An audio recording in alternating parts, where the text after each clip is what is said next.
bonjour tout le monde. En cette journée internationale pour la santé, je vous souhaite la bienvenue à ce webinaire. Mon nom est Nathalie Labonté. Je suis conseillère en communication à l'Institut national de santé publique du Québec. Alors, nous organisons cette série de webinaires sur les changements climatiques et la santé pour une première année, et ce, avec l'appui financier du Plan pour une économie verte du gouvernement du Québec. Alors, ces webinaires sont vraiment une occasion de rencontre entre le milieu de la recherche, les acteurs de santé publique et les intervenants de la société civile qui disposent vraiment de leviers d'action pour l'adaptation au changement climatique. La présentation d'aujourd'hui dressera un portrait de l'adaptation aux problèmes d'allergie au pollen, tant à l'échelle des individus que des communautés. La présentation durera 30 minutes et sera divisée en deux parties. Elle comprendra, pour votre information, deux blocs de questions. Pour votre information, vos caméras, vos micros ont tous été fermés. Alors, je vous demanderai d'écrire, s'il vous plaît, vos questions dans la fenêtre du clavardage le moment venu. Le webinaire d'aujourd'hui sera enregistré et déposé sur le site de l'INSPQ. Il sera également possible de le visionner en différé et de le relayer dans votre réseau de contacts.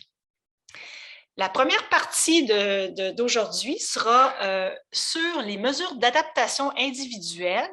Elle sera présentée par Magali Canuel. Magali est les conseillère scientifique à l'Institut national de santé publique du Québec.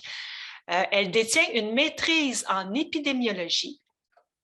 Elle travaille dans le champ de la surveillance en santé environnementale et en adaptation au changement climatique depuis plus de 17 ans. Responsable aussi de développer un plan de surveillance de l'adaptation au changement climatique du Québec, elle collabore également aux travaux de l'Observatoire québécois d'adaptation au changement climatique, notamment sur les projets liés aux allergies.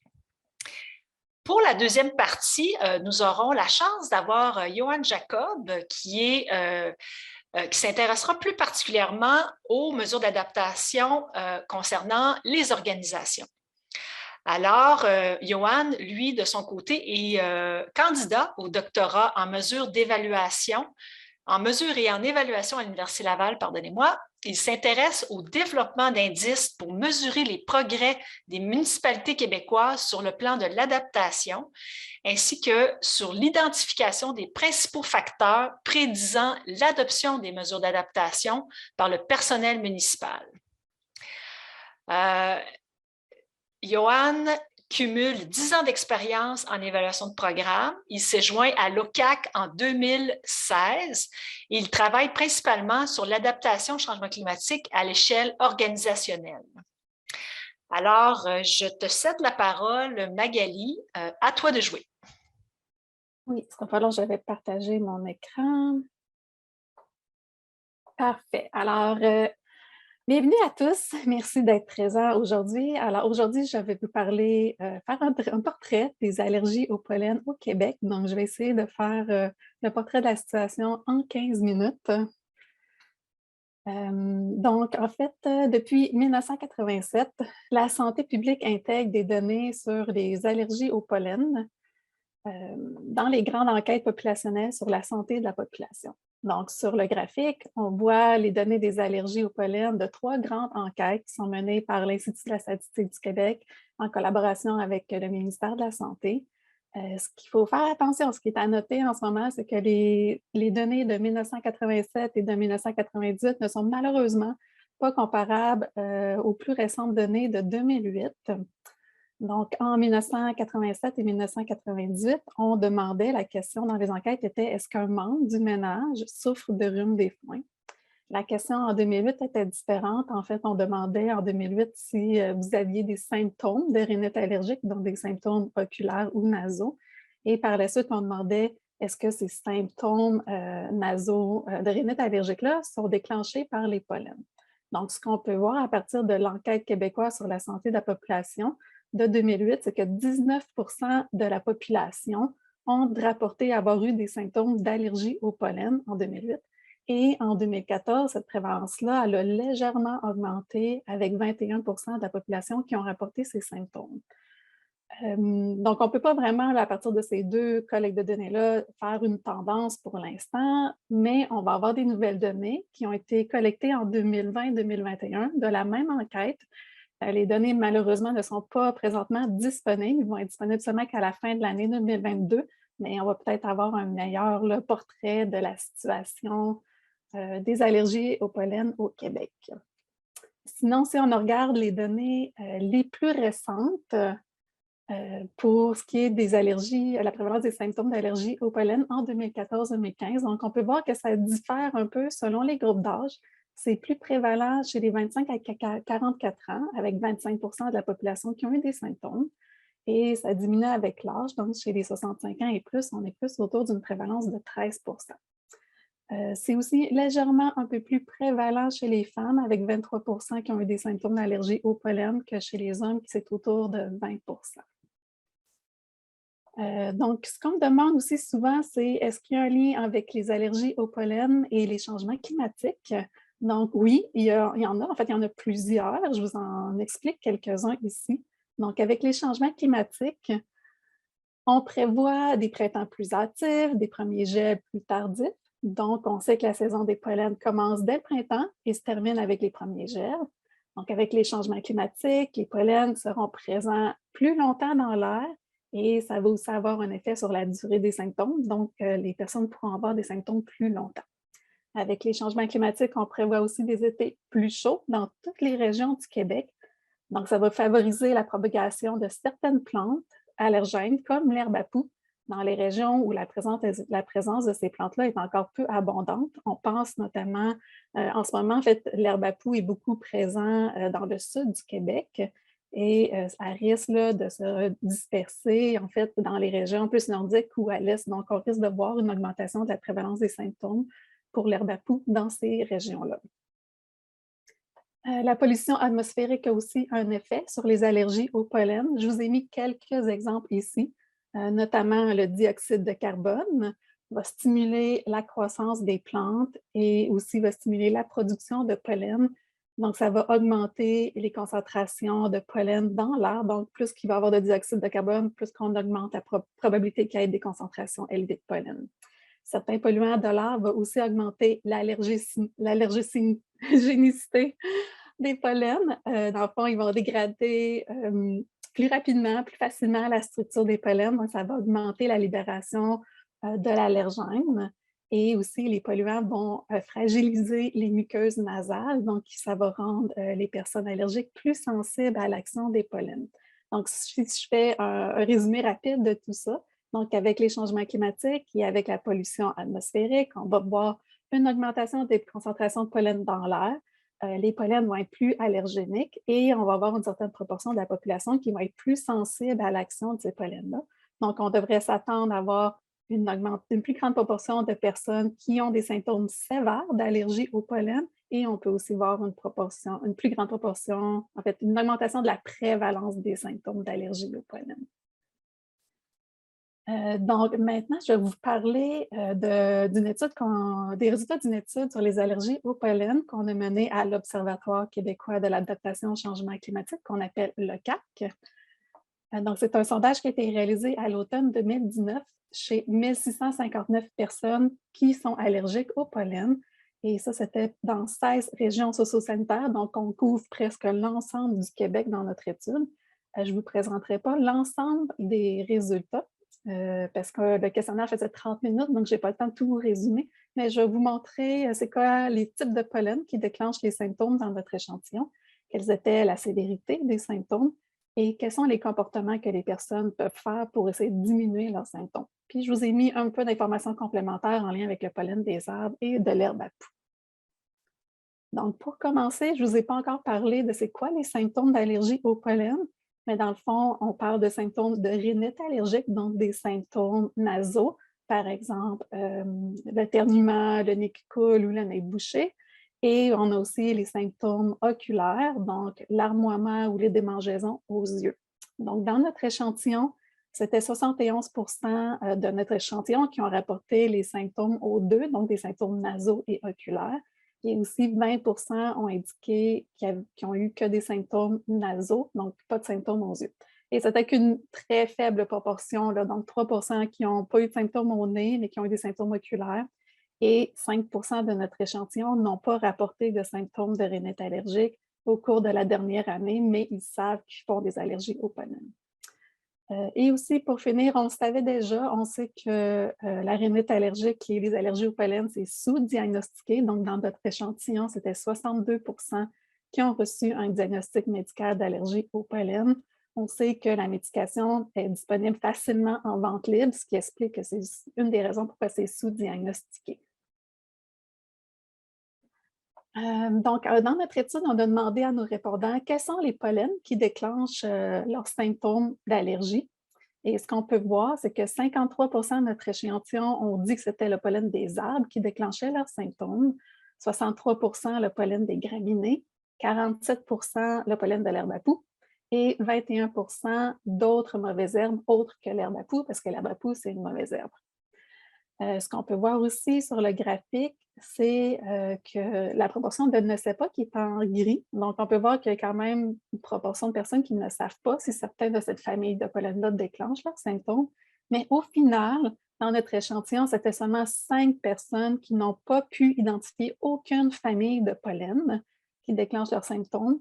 Donc, c'est du monde qui savent, qui ont des allergies au pollen, mais ils ne savent pas quelle famille ou quel type de pollen vont déclencher leurs symptômes. Aussi, on sait qu'au Québec, au printemps, c'est le pollen des arbres qui est prédominant. Donc, on commence avec le pollen des arbres et au cours de la saison, vers de mai à juillet, ça va être le pollen des graminées qui va être prédominant. Et à la fin de la saison pollinique, donc autour de août et l'automne, c'est le pollen de l'herbe à poux et des autres mauvaises herbes.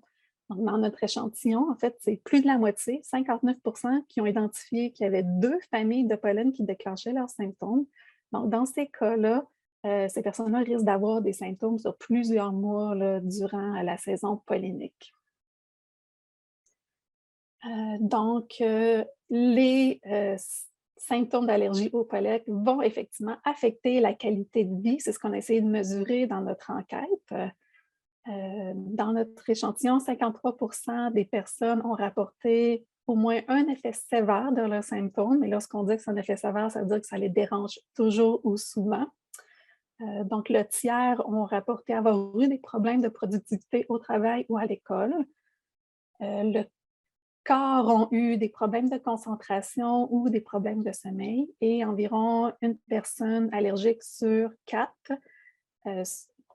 ont été limités dans leur activité quotidienne de loisirs ou de sport ou ont été irritables ou de mauvaise humeur.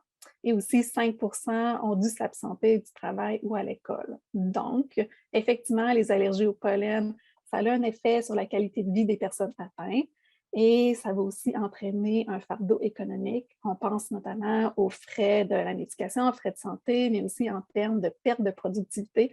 On n'a pas pu les mesurer, ces impacts de fardeau économique-là, mais c'est documenté dans la littérature. Donc, c'est effectivement très important pour les personnes allergiques d'adopter des comportements qui vont diminuer leurs symptômes et éventuellement, on vise à améliorer la qualité de vie chez les personnes allergiques. Donc, je vais vous présenter les comportements qui sont reconnus dans la littérature pour soit diminuer les symptômes ou diminuer l'exposition au pollen. Donc, je les ai regroupés en 3 regroupements de comportements. Donc, en premier, je vais vous présenter les comportements en lien avec la médication et le traitement. Ensuite, les comportements qu'on peut faire à la maison et les comportements extérieurs ou les barrières. Donc, ici, sur le graphique à gauche, on voit la liste des comportements qui sont recommandés dans la littérature. J'ai identifié en orange les comportements de mon premier regroupement, donc ceux qui sont en lien avec la médication et le traitement.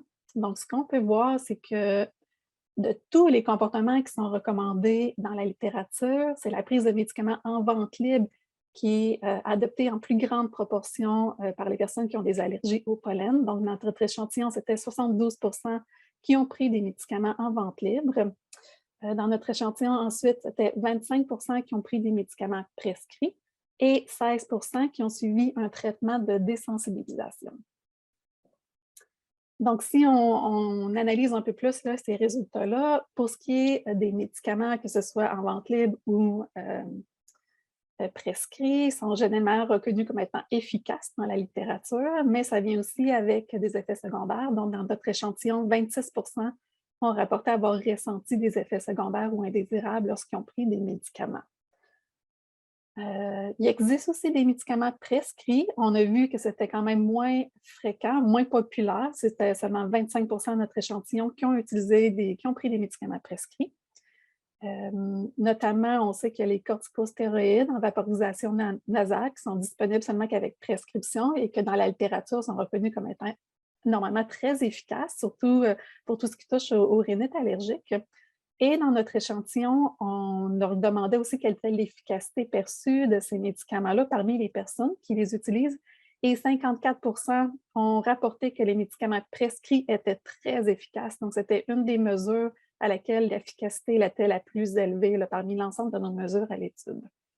Donc, c'est peut-être quelque chose qui serait envisagé chez les personnes qui n'arrivent pas à contrôler leurs symptômes, seulement que par les médicaments à vente libre ou par les autres types de comportements, peut-être d'aller consulter son médecin pour essayer d'améliorer leur médication.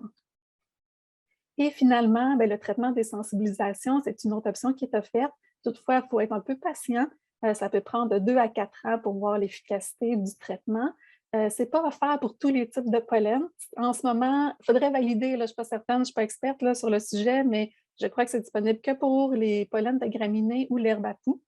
Donc, il n'y en aurait peut-être pas pour le pollen des arbres, mais c'est un traitement qui est reconnu comme étant efficace dans la littérature. Ensuite, dans les autres comportements qui sont recommandés dans la littérature, il y a ça qu'on peut faire pour diminuer le risque d'avoir des pollens à l'intérieur du logement. Donc, on peut voir sur le graphique que c'est environ la moitié des répondants qui ont rapporté faire ces comportements toujours souvent lorsqu'il y a des pollens dans l'air. Donc, ce qu'on peut voir sur le plan théorique, c'est que lorsqu'on revient d'une activité d'extérieur, on devrait idéalement changer ses vêtements dès l'entrée à la maison pour éviter de déposer les pollens sur les meubles. Aussi, prendre une douche va éliminer les pollens qui se sont déposés dans les cheveux. On veut aussi éviter de faire sécher le linge à l'extérieur lorsque les concentrations de pollen sont élevées. Donc, on peut peut-être sécher le linge à l'intérieur à la place. Et on recommande de fermer les fenêtres et les portes quand les concentrations de pollen sont élevées. Sur ce point-là, je veux juste rajouter qu'on ne ferme pas, dans le fond, les pollens vont fluctuer au courant de la journée. Normalement, ce n'est pas pour tous les pollens, mais pour la majorité des pollens, les concentrations vont augmenter dans l'avant-midi, puis ils vont atteindre leur maximum en après-midi. Donc, il y a quand même moyen là, de ne pas passer nos journées avec les fenêtres fermées. On peut quand même essayer d'aérer le logement, par exemple, en soirée, lorsque les concentrations de pollen sont plus faibles. Pour ce qui est de la dernière catégorie de regroupement, c'est les comportements qu'on peut faire à l'extérieur. Donc, on peut voir que le port de lunettes de soleil est adopté par 64% de notre échantillon. Toutefois, on sait probablement qu'en réalité, le port de lunettes de soleil est plutôt porté davantage pour se protéger des rayons UV plutôt que des pollens. Sinon, pour ce qui est des autres comportements qu'on peut faire à l'extérieur, on voit qu'ils sont adoptés vraiment moins fréquemment, en fait, en moins grande proportion par nos répondants. Donc, 20% évitent d'aller à l'extérieur, 19% consultent les provisions polliniques et 6 à 5% vont porter un masque à pollen ou utiliser un filtre nasal à pollen. Donc, si on regarde spécifiquement ces données-là, on peut voir que dans notre échantillon, 19% ont consulté les prévisions polliniques, malgré, en fait, c'est très peu, c'est seulement 19%, malgré qu'elles sont facilement disponibles sur le web ou même sont annoncées à la radio. Au Québec, il n'y a seulement que 3 stations d'échantillonnage des pollens. Donc, on peut se poser la question, c'est est-ce que seulement 3 stations de pollen, c'est suffisant pour avoir de bonnes prévisions? Et en ce moment, il y a un projet de recherche qui est en cours avec des chercheurs à l'UQAM qui pourrait essayer de répondre à cette question-là. Donc, c'est à suivre. Aussi, un autre comportement, c'est d'éviter d'aller à l'extérieur. Toutefois, on sait que durant l'été, on vise quand même de pouvoir profiter des belles journées d'été. On veut sortir et c'est normal. Donc, il y a quand même des alternatives. Comme je vous l'ai dit, les concentrations de pollen fluctuent au courant de la journée. Donc, il y a quand même moyen d'adapter ces activités dans les périodes de la journée où les pollens sont en moins grande concentration. Et finalement, ben, lorsqu'on doit absolument sortir, profiter du beau temps, ben, on peut porter un masque à pollen ou un filtre nasal à pollen. En ce moment, c'est très peu adopté par dans notre échantillon de répondants, donc c'était 6 et 5 respectivement qui adoptaient ces comportements-là. Toutefois, parmi ceux qui le font, c'est reconnu comme étant efficace. Donc 70 ont dit qu'ils trouvaient le masque et le filtre comme étant efficaces. Aussi, ça va être intéressant de voir, là, parce que là, ça fait notre enquête a été réalisée en 2019, avant la COVID, mais maintenant, ça fait 2 ans qu'on porte un masque et peut-être que finalement, la tendance va aussi se poursuivre là, pour les allergies au pollen, parce que les mêmes masques chirurgicaux sont aussi efficaces pour filtrer les pollens. Et finalement, rapidement, pour les lunettes, bon, évidemment, on sait que ça peut aller bloquer le dépôt de pollen dans les yeux, donc ça peut diminuer les symptômes oculaires, mais ça n'aura aucun impact là, sur les symptômes nasaux, donc c'est peut-être pas un comportement qui est très efficace. Aussi, dans notre étude, on demandait s'il y avait des végétaux dans leur quartier, comme des arbres ou des pollens, qui déclenchaient les symptômes d'allergie au pollen. Donc, effectivement, 72 de notre échantillon ont rapporté qu'il y avait des végétaux, de tels végétaux qui vont déclencher leurs symptômes dans leur quartier. Donc, ce qu'on doit retenir, c'est que les pollens, malheureusement, sont presque partout.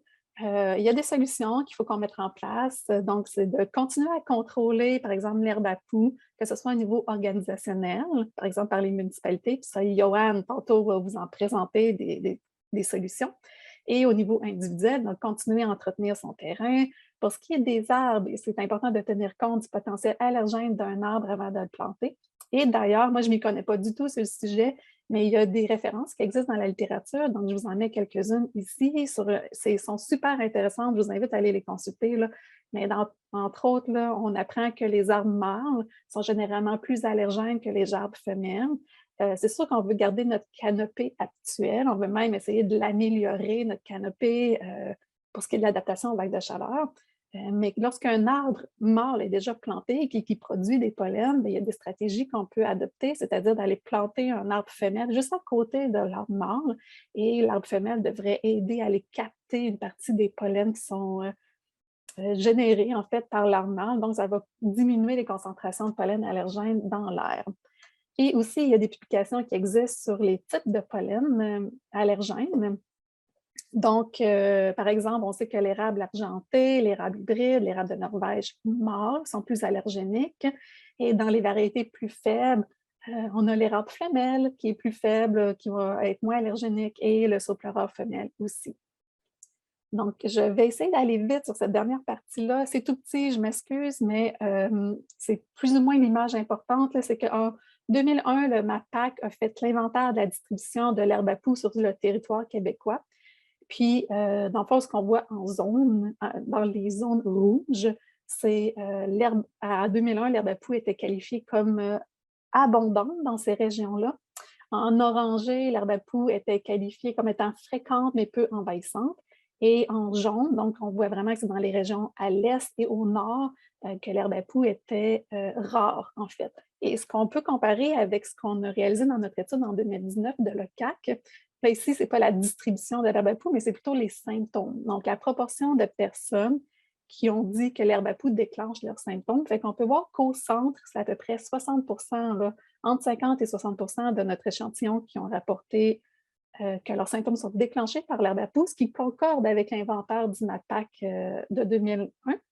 Mais on peut voir que, par exemple, dans les régions de l'Est, du Bas-Saint-Laurent et de la Gaspésie, c'est quand même, on dirait, quand même élevé là, par rapport à ce que l'herbe à poux était supposément rare dans ces régions-là, alors que maintenant, c'est entre 28 et 36 des répondants qui ont dit que l'herbe à poux déclenchait leurs symptômes. Et au nord, c'est quand même 20 à 28 là, des répondants que l'herbe à poux déclenche leurs symptômes. Donc, on peut se poser la question, est-ce que l'herbe à poux a déjà commencé? Là? Est-ce que la distribution de l'herbe à poux est déjà un peu différente là, comparativement à ce qu'elle était en 2001? Je n'ai pas la réponse, mais on peut commencer à se poser des questions. Là. Donc, pour finir, ce qu'on doit retenir, c'est que les concentrations de pollen vont augmenter avec les changements climatiques. On va avoir probablement une augmentation de la prévalence des allergies, mais aussi une augmentation de la sévérité des symptômes. Donc, comment on peut aider? Bien, il faut réduire les concentrations de pollen que ce soit le pollen des arbres, que ce soit le pollen des graminées ou de l'herbe à poux. Et en fait, tout le monde devrait s'impliquer, qu'on soit allergique ou non au pollen. Donc, tout le monde devrait essayer de limiter, de planter des arbres qui sont allergènes. Idéalement, on devrait aussi bien entretenir son gazon pour éviter que l'herbe à poux pousse sur son terrain. Et le deuxième point, c'est améliorer la promotion de comportements qui peuvent diminuer les symptômes chez les personnes allergiques. Donc, on a vu qu'il y avait certains comportements qui sont peu adoptés, mais qui sont perçus comme étant assez ou très efficaces, notamment les médicaments prescrits ou le port du masque à pollen. Donc, pour finir, si vous voulez avoir plus de détails sur l'étude de l'OCAC, donc on a 2 publications et je vais faire une promotion rapide qui a une étude en cours en ce moment sur les allergies au pollen qui sont à la recherche de participants qui travaillent ou qui habitent dans la région de Montréal. Donc, si vous voulez y participer, je vous laisse le lien.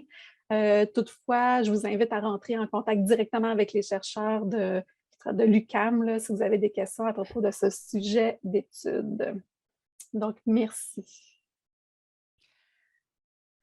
Alors, Magali, un gros merci, c'était super intéressant. On va voir maintenant si notre public a des questions. Alors, Mélanie. Il serait important de sensibiliser les municipalités à l'importance de planter des arbres femelles pour réduire l'impact pollinique. Il y a une propension actuellement à utiliser des mâles pour ne pas avoir à gérer les fruits. Alors, peut-être que Johan nous en parlera un peu plus tantôt, mais effectivement, c'est une bonne remarque. On verra. Est-ce qu'il y a des gens qui ont d'autres questions? Sinon, on va passer à Johan. Mais oui, il y a Camille qui nous demande « Bonjour, probablement pour le prochain bloc.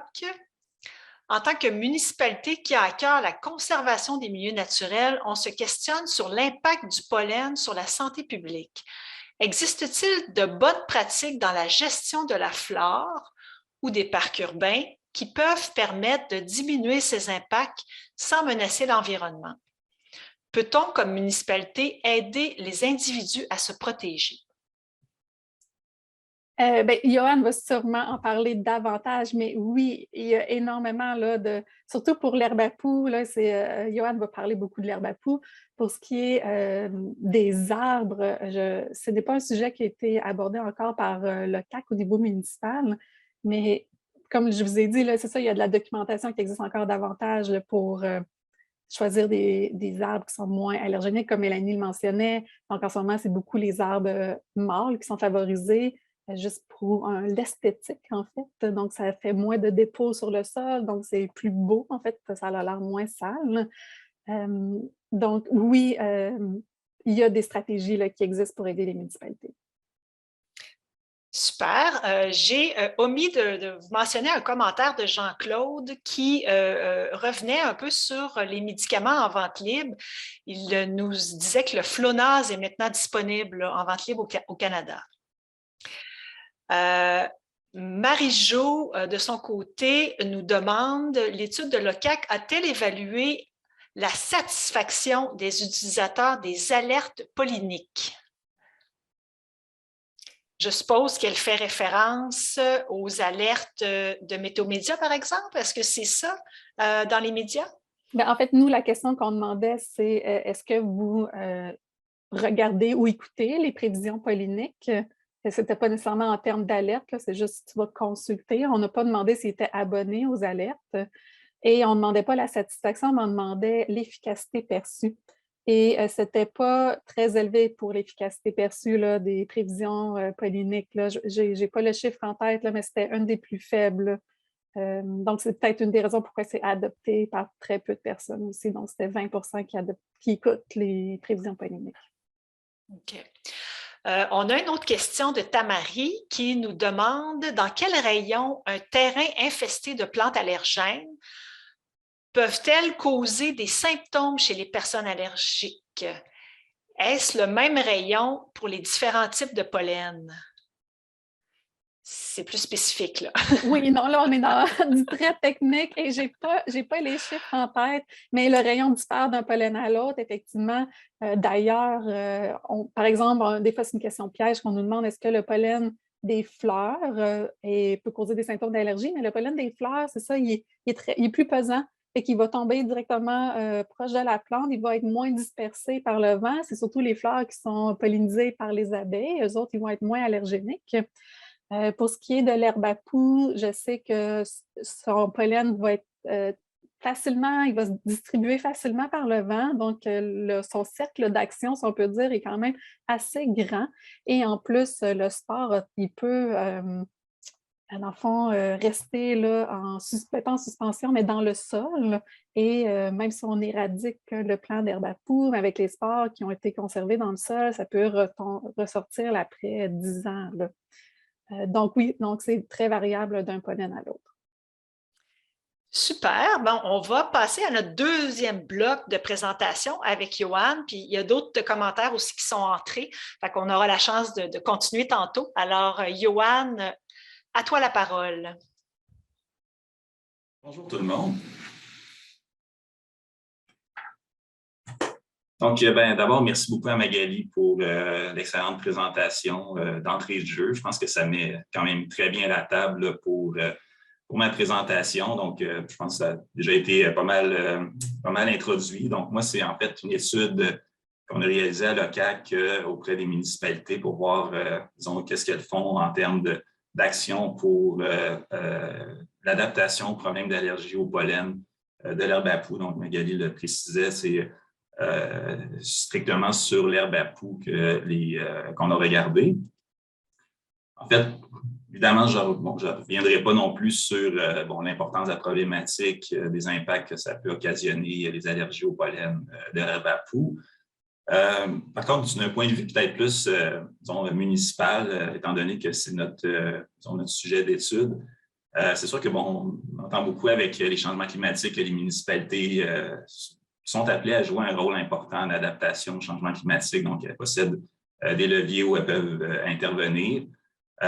Donc, dans ce cadre-là, à l'OCAC, puis avec l'INSPQ, c'est toujours eu un intérêt pour voir qu'est-ce qui était exactement l'état de la prise en charge de l'adaptation à différents aléas, donc notamment les allergies au pollen. Donc, puis, bon, une fois qu'on a dit ça, c'est sûr qu'il y a quand même un défi d'aller mesurer cette prise en charge-là. Donc, de développer des indices, des indicateurs pour justement voir d'abord où est-ce qu'on en est, puis peut-être éventuellement dans le temps également pouvoir faire des suivis pour voir l'évolution. Donc, c'est sûr qu'il y a quand même certains travaux empiriques qui se sont intéressés aux actions d'adaptation dans les municipalités, mais évidemment, peut-être pas d'un point de vue vraiment de l'adaptation au pollen, puis surtout peut-être pas d'un point de vue d'une mesure systématique. Donc, il y a beaucoup de travaux, que c'est, on fait des études de cas, on voit un peu qu'est-ce que on peut trouver dans la documentation rendue publique par les municipalités. Mais donc, nous, l'étude qu'on a faite, ça va être vraiment, c'était d'un point de vue peut-être plus systématique, donc à l'aide d'un sondage. Donc, aussi, l'autre défi également, c'est quand on parle de mesurer l'adaptation, exactement qu'est-ce qu'on mesure au juste, donc de quoi on parle, quel indicateur on peut identifier. Donc, ça demande quand même un certain travail pour identifier des indicateurs donc, qui rapportent à des pratiques, à des comportements assez spécifiques. Puis également, donc, il y a une certaine, surtout si éventuellement on veut faire un suivi dans le temps, il faut être capable d'avoir des indicateurs qui ont une certaine fiabilité, une certaine robustesse pour permettre une validité également là, pour permettre éventuellement un suivi. Donc, ceci étant dit, donc, les objectifs de l'étude qu'on avait menée, c'était d'identifier des indicateurs sous forme de comportement et de pratiques adoptables par les villes et municipalités pour contrôler le pollen de l'herbe à poux et faire une mesure du niveau d'adaptation des villes et municipalités à cette problématique. Rapidement, je vous donne quelques informations méthodologiques. En fait, c'était un sondage en ligne fait à partir de Lime Survey. Donc, nous, on a contacté des municipalités qui étaient présentes dans les régions socio-sanitaires où les densités d'herbe à poux étaient les plus importantes. Donc, c'était 801 municipalités ainsi que les 19 arrondissements de Montréal. plus spécifiquement, on ciblait un répondant par municipalité ou arrondissement, c'est-à-dire soit le responsable de l'environnement, de l'aménagement du territoire ou de l'urbanisme. Donc, c'est une étude qu'on avait menée de juillet à octobre 2018. Le taux de réponse qu'on avait obtenu, globalement, c'était un taux de réponse de 32 %. Donc, on avait 262 municipalités. Vous avez également le taux de réponse là, par région socio-sanitaire. Donc, ça allait de 0 % à 44 %, mais globalement 32 %. Voici un peu en gros disons, les groupes de comportements ou de pratiques qu'on a identifiés. C'est sûr qu'en présentant les résultats, je vais les détailler davantage, mais juste vous dire qu'en fait, nous, pour développer ce questionnaire-là, c'est sûr, on a regardé dans la littérature scientifique, littérature grise. On a également été en contact avec des experts pour, disons, identifier un ensemble de pratiques, de comportements que les municipalités peuvent prendre. Puis, ça a été regroupé autour de 7 grands thèmes. Comme je vous dis, on va les voir peut-être un peu plus en détail en présentant les résultats. Juste vous dire que ça consistait d'abord en des méthodes pour prévenir l'infestation par l'herbe à poux, les méthodes pour contrôler l'herbe à poux, la proportion des surfaces propices à la croissance de l'herbe à poux présentes sur le territoire de la municipalité et sur laquelle des actions de prévention ou de contrôle ont été effectuées. Après ça, des actions qu'on peut qualifier d'informatives à la population, donc de l'information mise sur le site web de la municipalité sur les allergies au pollen de l'herbe à poux. La recherche d'informations à l'interne également par le personnel de la municipalité sur le pollen de l'herbe à poux. Des actions en amont, des actions préparatoires en fait à l'adaptation et des actions internes à l'organisation. Donc, je vous présente en gros certains des résultats de disons, notre portrait. D'abord, sur la première catégorie de mesures, dans le fond, les méthodes pour prévenir l'infestation. En fait, ça, c'était trois stratégies qu'on avait inclus dans le questionnaire, soit de remplacer un type d'aménagement propice à la croissance de l'herbe à poux par un autre moins allergène, l'implantation d'un couvert végétal compétitif sur des surfaces propices à la croissance de l'herbe à poux et de recouvrir avec des matériaux inertes, par exemple copeaux de bois, pierres concassées, membranes géotextiles sur le sol. Ici, on peut voir, c'était la première mesure qui était le remplacement du type d'aménagement qui était la plus fréquemment rapportée, donc un petit peu moins que 10 %. C'était quand même légèrement supérieur aux deux autres, quoique à peine. Donc, l'autre, recouvrir avec des matériaux inertes, on parlait de presque 9 % et 7 % pour le couvert végétal compétitif. Deuxième catégorie, donc les méthodes pour contrôler l'herbe à poux. Cette fois-ci, ici, c'était 6 pratiques qu'on avait retenues dans notre questionnaire. Donc, on peut voir différentes méthodes, comme par exemple la méthode thermique. Ça, par exemple, l'application d'une source thermique sur le feuillage, par exemple de l'eau très chaude, une flamme, un rayonnement infrarouge. Donc, c'est ce qui est inclus dans cette catégorie-là. L'utilisation d'une méthode mécanique, comme par exemple l'utilisation de la brosse à broche ferme sur le balai mécanique municipal. L'utilisation de techniques agricoles, par exemple, l'utilisation d'un faux semis, d'un sarcleur ou d'un rotoculteur sur les terrains qui sont infestés par l'herbe à poux. L'application d'herbicides à faible risque pour l'environnement et la santé humaine, comme par exemple des solutions salines. La coupe, tonte, fauchage des plants d'herbe à poux à une hauteur d'environ 10 cm et l'arrachage manuel des plants d'herbe à poux avant la pollinisation. Donc, on peut voir que c'est vraiment la coupe qui était la pratique la plus fréquemment rapportée, donc à 45 %, que c'était loin devant les autres méthodes. Au niveau de la couverture maintenant, donc des deux types de mesures qu'on vient de voir, donc on demandait la proportion de surface qui était propice à l'herbe à poux, bon, terrain vague, les chaînes de trottoirs qui étaient présentes sur le territoire de la municipalité des répondants et sur lesquelles des actions avaient été réalisées. Donc, on peut voir que le portrait montre que ce n'est vraiment pas toutes les surfaces qui sont identifiées, qui sont couvertes par des mesures. Donc, on voit que, par exemple, pour 34 un peu plus du tiers, c'est moins de 15 des surfaces identifiées qui sont couvertes par des mesures. Donc, pour le reste, ça tourne autour de 15 à 20 Donc, par exemple, 15 des répondants mentionnaient que c'était plus de 85 des surfaces qui étaient couvertes par des mesures. Bon, évidemment, ça fait beaucoup de pourcentage ici, mais bon, ce qui est surtout important de retenir, c'est que bon, on voit que c'est quand même beaucoup de surfaces qui sont quand même pas nécessairement, sur lesquelles il n'y a pas nécessairement d'intervention. Le quatrième groupe de pratiques maintenant, l'information à la population, en fait, ça, c'était des activités. Ça consistait en gros, on demandait est-ce que votre municipalité diffuse de l'information sur l'herbe à poux sur le site Internet de la municipalité? Donc, à cette question-là, en fait, c'était 45 des municipalités qui disaient qu'effectivement, oui, ils diffusaient de l'information sur leur site Web. Et comme par exemple ici, c'était 118 municipalités. Donc, à partir de avec ces répondants-là, on leur demandait quelle était l'information qui était diffusée. Donc, on avait 9 types d'informations qui étaient dans le sondage. C'est sûr que pour le besoin de la présentation, je vous présente les 3 principales informations qui ont ressorti.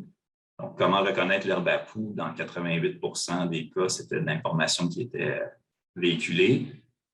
Les périodes où l'herbe à poux doit être coupée, donc 71 des municipalités qui faisaient cette pratique-là diffusaient cette information-là, et aussi des conseils pour contrôler l'herbe à poux, donc dans 68 des cas. L'autre groupe de pratiques, maintenant, bon, vous allez voir, il va être scindé en 3 parties. On demandait d'abord, est-ce que, à l'interne, il y a du personnel de la municipalité qui va à la recherche d'informations concernant l'herbe à poux sur c'est ça, qui font de la recherche d'informations sur l'herbe à poux. Et donc, il y avait 3 types d'informations plus spécifiquement qu'on avait inclus dans le sondage. Donc, la première catégorie d'informations, on demandait est-ce que, par exemple, il y a du personnel qui va chercher de l'information sur la présence d'herbe à poux sur le territoire municipal. Donc, dans ce cas-ci, c'était 37 des municipalités participantes qui disaient qu'effectivement, il y avait du personnel qui faisait cette recherche. Puis, ces répondants-là, en fond, on leur demandait de quelle façon ou à quelle source ils allaient consulter pour obtenir cette information-là. Donc, dans ce cas-ci, la source il y avait un certain nombre de sources qui étaient proposées. Donc, je vous mets celles qui étaient ressorties, qui avaient les fréquences les plus importantes. Donc, la source la plus importante était le dépistage fait sur le terrain, donc à 55 Aussi, dans 34 des cas, c'était grâce à un système de signalement par les citoyens que cette information-là était obtenue. Et aussi, en consultant le portail Santé Mieux-être du ministère de la Santé et des Services sociaux dans 28 des cas. Toujours dans la recherche d'informations maintenant pour connaître les meilleures façons de réduire les symptômes. Là, ici, c'était dans 27 des municipalités que des actions étaient faites à ce niveau-là, 27,5 Et même chose, on demandait à ces répondants-là quelles sources ils consultaient pour aller chercher cette information. Donc, c'était la source la plus fréquente, c'était le portail Santé Mieux-être. D'autres sites Internet également revenaient souvent, donc dans 50 des réponses. Et le portail Santé régionale des DSP. Donc, c'était en gros ces sources-là qui étaient consultées, donc des sources assez générales. Finalement, donc, le dernier volet sur la recherche d'informations, cette fois pour connaître les impacts sur la santé des allergies liées au pollen de l'herbe à poux. Donc, un peu moins de 30% des municipalités mentionnaient que des efforts étaient faits à ce niveau-là par du personnel de la municipalité. Donc, encore une fois, c'est les mêmes sources qui sont revenues dans à peu près les mêmes proportions. Donc, le portail santé mieux-être, d'autres sites Internet et le portail santé régional. Le 6e groupe de pratiques maintenant, bon, c'est ce qu'on a appelé des actions en amont. En fait, c'est des actions qui sont effectuées par les répondants ou quelqu'un de leur organisation, qui sont un peu préparatoires à une action peut-être plus tangible là, par rapport à la problématique. Donc là-dedans, on avait 8 actions qui constituaient ce groupe-là. Comme par exemple, consulter la SQRPA, l'identification de zones propices à l'herbe à poux, identifier les zones à prioriser pour des interventions, demander de l'aide dans le cadre de la SQRPA, donc c'est un programme qui permet d'aller chercher du financement, développer des partenariats avec d'autres organisations, rédiger une note interne d'information, soit aux autorités ou au conseil municipal, par exemple, proposer des recommandations d'action à l'interne et concevoir, mettre en œuvre un plan de contrôle, finalement. Et bon, ça, on peut voir que, justement, la consultation de la stratégie québécoise, c'était quand même, c'était l'action en amont qui était la plus fréquemment rapportée, donc dans une proportion de 28%. Et les autres étaient un petit peu moins, là, graduellement. Finalement, action interne à l'organisation, ça comprenait deux pratiques qui étaient en fait d'identifier des responsables, donc soit un responsable du contrôle et de la prévention de l'infestation des plants d'herbe à poux. Donc, à ce niveau-là, c'était un petit peu moins que 16% des municipalités de notre échantillon qui rapportaient qu'un responsable à ce niveau-là était nommé dans leur municipalité. Et identification d'un responsable de la surveillance du niveau de pollen dans l'air. Donc, ça, c'était 3 municipalités sur les 262 sondées, donc juste un petit peu plus qu'1% de l'échantillon. Donc, qu'est-ce qu'on peut dire, en fait, de ces données-là? Évidemment, ça nous permet quand même de constater que le personnel des principales municipalités est quand même conscient de la problématique en lien avec le pollen de l'herbe à poux. Mais ceci dit, il y a certains comportements qu'on voit qui sont davantage réalisés que d'autres. Donc, par exemple, au niveau du contrôle, on a vu que la coupe des plants d'herbe à poux à une hauteur de 10 cm était quand même une pratique qui était assez répandue. Donc, c'est à peu près 40% des municipalités sondées. C'est sûr qu'il y a aussi, bon, il y a des bonnes pratiques par rapport à ça. Par exemple, bon, il y a des moments quand même qui sont plus propices là, pour procéder à cette coupe-là. Donc, dans le sondage, on demandait aux municipalités à quel moment ils faisaient combien de fois ils faisaient par été, bon, à quel moment ils le faisaient dans l'été. C'est sûr que ça variait beaucoup là, dans les moments où c'était fait. Là. Évidemment, il peut y avoir des variations géographiques, là, mais c'est sûr que ce n'était pas nécessairement constant. C'est peut-être qu'il y a lieu de voir justement est-ce que c'est vraiment bien connu qu'il y a des moments où c'est plus avantageux, plus efficace de procéder. On voit aussi qu'au niveau de l'éducation, de la sensibilisation de la population, il y a quand même beaucoup d'efforts qui sont effectués, et ce qui est en soi quand même une bonne nouvelle, parce que justement Magali avait un peu abordé cet aspect-là, mais justement c'est sûr qu'il y a des pratiques individuelles qui sont dans le fond importantes là, pour essayer de réduire le plus possible la présence là, de plantes qui peuvent amener des porteuses de pollen allergènes. Puis donc, évidemment, point de vue-là, ben, l'information qui est transmise par les municipalités, ça peut être un levier important pour arriver là, justement à amener ces changements de pratiques là, au niveau individuel. C'est sûr que d'un autre côté, on voit qu'il y a quand même des actions qui sont peut-être moins fréquentes. Là. Bon, par exemple, les actions, ce qui était des actions de prévention, ça, c'était beaucoup moins adopté. Également, bon, au niveau là, de certaines actions en amont aussi, comme par exemple bon, de localiser des sites d'intervention prioritaires. C'était peut-être pas nécessairement, il n'y avait pas nécessairement une grande proportion de municipalités qui le faisaient, comme bon, la consultation de la stratégie québécoise et aussi la demande d'aide financière dans le cadre de la SQRPA. Donc, il y avait très peu de municipalités qui mentionnaient avoir utilisé ce levier-là. Donc, il y a peut-être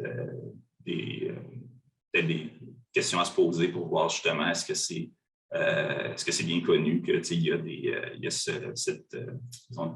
de l'aide financière qui est disponible ou au moins qu'il y a des options à ce niveau-là. Donc, en gros, ce qu'on peut retenir, il y a beaucoup d'actions quand même qui sont faites au niveau des municipalités, peut-être davantage au niveau du contrôle que de la prévention. Donc, évidemment, ça serait intéressant de faire un autre coup de sonde pour voir justement est-ce que la situation évolue, est-ce qu'on est à peu près au même niveau. Donc, c'est un peu ce qui serait les étapes suivantes là, qui seraient intéressantes à faire. Donc, voilà.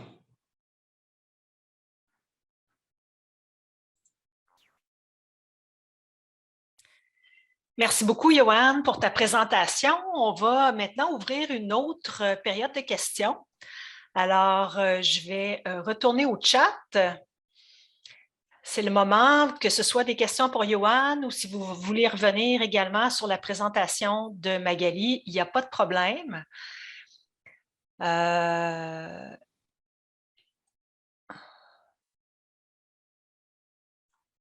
On nous a souligné ici pour tous les gens qui seraient intéressés à avoir justement l'URL, dans le fond, le lien vers les programmes de subvention du côté du gouvernement du Québec. Vous avez l'adresse dans le chat.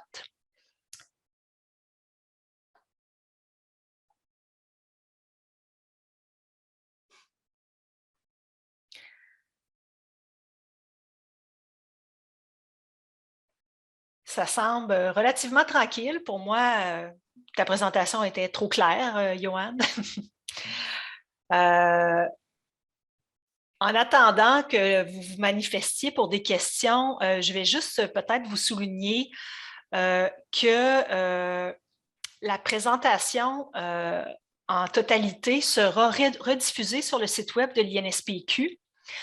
Et je tiens à remercier aussi mes collègues qui nous ont assistés à la technique, soit Guillaume Gravel-Pilote et également Saswan, qui aussi était en formation pour prendre la relève éventuellement. Et oui, Kofi nous demande justement les présentations. Les PowerPoint également seront déposés sur le site Internet, tout comme l'enregistrement. Et je vais vous annoncer aussi que le prochain webinaire aura lieu le 28 avril prochain. On va traiter de la création d'indicateurs liés aux épisodes de chaleur et de froid extrême au Québec. Et c'est notre collègue Ray Bustingza qui va faire la présentation. Ray est conseiller scientifique du côté de l'INSPQ également. Alors, on a aussi Joanne qui nous mentionne qu'un article présentant les résultats justement de l'OCAC, non, c'est-à-dire les résultats a été publié dans le bulletin d'information santé environnementale du BIS. OK, si jamais vous voulez revenir dans le passé, c'est ça, le BIS aussi a publié un truc en juin 2019. Alors, vous avez le lien dans le chat. Et puis, bien voilà, alors il ne me reste qu'à vous remercier, Magali, Yoann, pour vos présentations super éclairantes. Et on va vous transmettre par courriel tous les détails, dans le fond, nécessaires, que ce soit l'enregistrement du webinaire ou les présentations PowerPoint. Alors, vous y aurez accès. Et puis, ben voilà. Alors, je retourne une dernière fois dans le chat. C'est ça, la programmation complète de nos webinaires de l'équipe de changement climatique, vous pouvez les demander avec le courriel monclimatsmasanté@inspq.qc.ca. Alors, comme il n'y a pas d'autres questions, le temps est précieux. Je vous remercie de votre présence et je vous dis à la prochaine. Alors, merci tout le monde.